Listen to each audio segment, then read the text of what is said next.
dan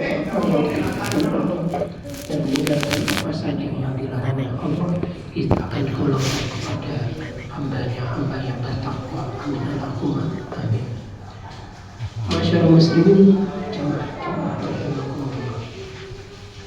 Suatu ketika Rasulullah ini pernah bersabda di hadapan para sahabatnya.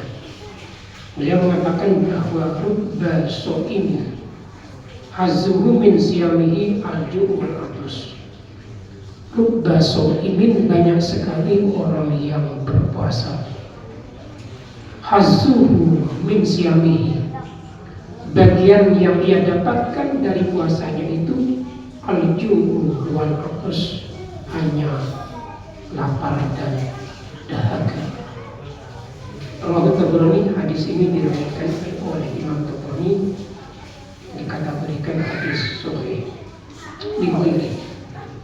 Aslinya hadis ini adalah hadis hasan, tetapi karena ada riwayat lain yang mendukung, yakni yang berbunyi kam bin saimin laisa lahu min siyami ila wal atus, itu pendukungnya. Jadi ada jalur sanad lain dengan redaksi yang berbeda, dengan rawi yang berbeda, dengan para sahabat tabi'in yang meriwayatkan yang berbeda, tetapi intinya adalah sama. Maka hadis ini yang tadinya hasan digolongkan ke dalam hadis sahih. Sahih yang ghairi. Ada hadis lain yang membackup kebenaran dan orisinalitas hadis ini. Jadi valid hadis ini sahih.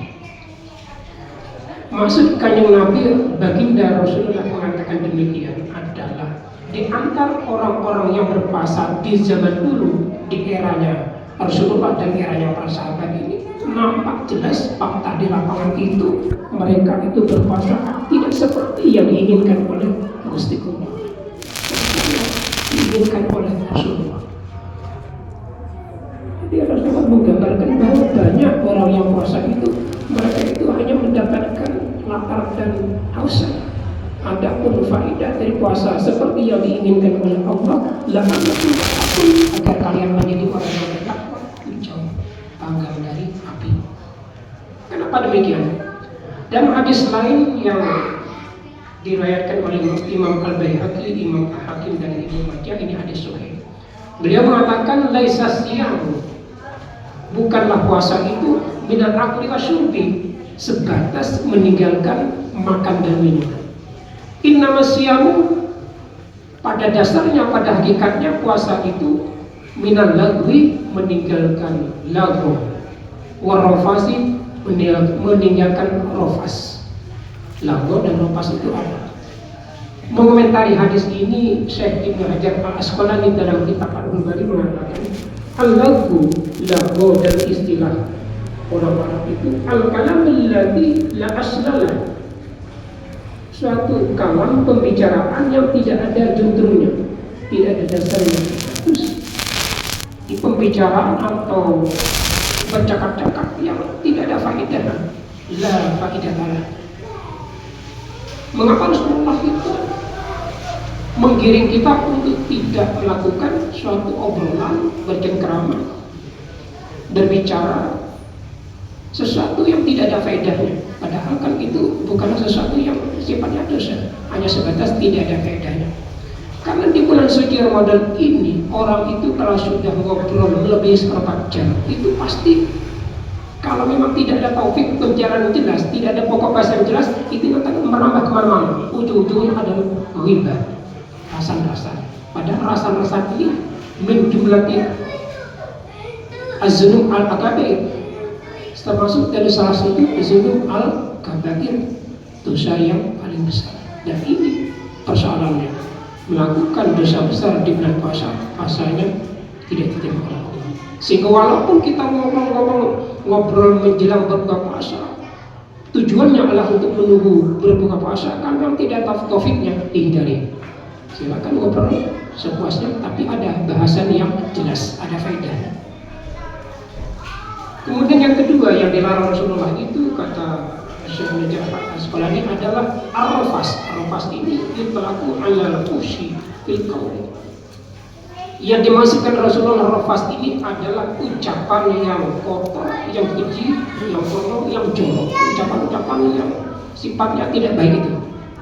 Oleh karena itu dalam hadis ini Rasulullah menginginkan kalau kita ingin puasanya itu diterima, hindarkanlah satu, jangan banyak ngobrol di bulan puasa. Obrolan yang tidak ada faedahnya, jelas topiknya apa, nanti lama-lama nyanda yang tidak baik. Yang kedua, jangan berbicara yang sifatnya mampu dosa, ngerasani, berbohong, dan lain sebagainya. Dalam hal ini, Al-Imam Al-Ghazali dalam kitab Ihya Ulumuddin itu menyebutkan bahwa yang harus kita hindari adalah prohibisi lisan yang ada hatian, menjaga lidah dari hati. Memilih anak, ketika anaknya kurang berkenan di hati, itu dihindari. Kalau sudah komen berarti itu ada unsur marahnya. Marah di bulan puasa itu pada dasarnya adalah kurang baik. Yang kedua, wal kadhibi, kata Imam Al-Ghazali. Jadi setelah beliau meneliti hadis-hadis Rasulullah yang seperti tadi, membuat suatu rumusan 7 perkara yang patutnya kita hindari di bulan puasa. Pertama tadi hatian, ngomel. Yang kedua, wal kadhibi, berbohong. Yang ketiga, wal ghibati, menggunjingkan orang lain, merasani, membicarakan keburukan orang lain. Yang keempat, wal namimati, adu-adu, mengadu domba. Yang kelima, wal fuhsyi, pembicaraan yang kotor, yang cenderung pornografi. Wal jufai, ini ucapan yang tidak ada gunanya, tidak ada jelas topiknya apa, yang jelas pokoknya ngobrol, itu dihindari.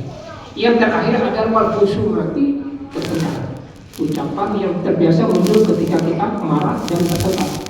Itu juga masa-masa seperti ini, kata Imam Al-Ghazali, ini patut dihindarkan kalau ini puasa kita diterima oleh Allah Subhanahu wa taala. Hifdzul lisan, menjaga mulut. Yang kedua, kata beliau, yang harus kita hindari adalah kaful jawarih. Kaful jawarih adalah menghindari semua anggota tubuh kita ini melakukan perbuatan yang sifatnya mampu dosa.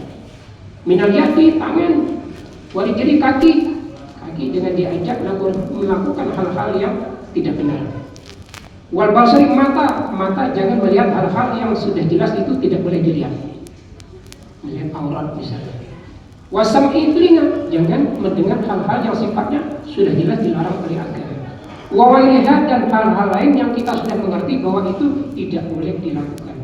Mudah-mudahan dengan melakukan hal-hal semacam ini, puasa kita diterima oleh Allah Subhanahu wa taala. Amin.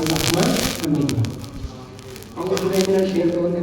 Bismillahirrahmanirrahim. Wal asri innal insana lafi khusrin illa alladziina aamanu wa 'amilus shalihati wa tawassaw bil haqqi wa tawassaw bis sabr.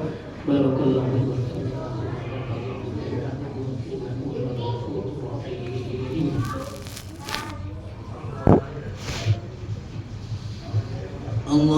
Allahumma shalli wa sallim ala sayyidina Muhammad.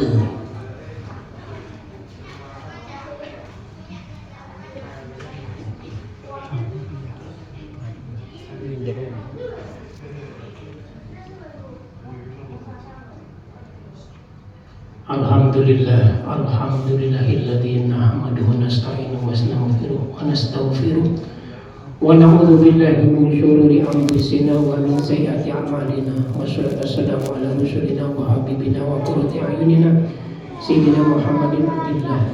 Faman yahdihillahu fala mudilla lahu wa man yudlil fala hadiya lahu. Asyhadu an la ilaha illallah wahdahu la syarika lahu wa asyhadu anna Muhammadan abduhu wa rasuluhu la nabiyya ba'dahu. Amma ba'd, fa ya ibadallah, ittaqullaha haqqa tuqatih wa la tamutunna illa wa antum muslimun.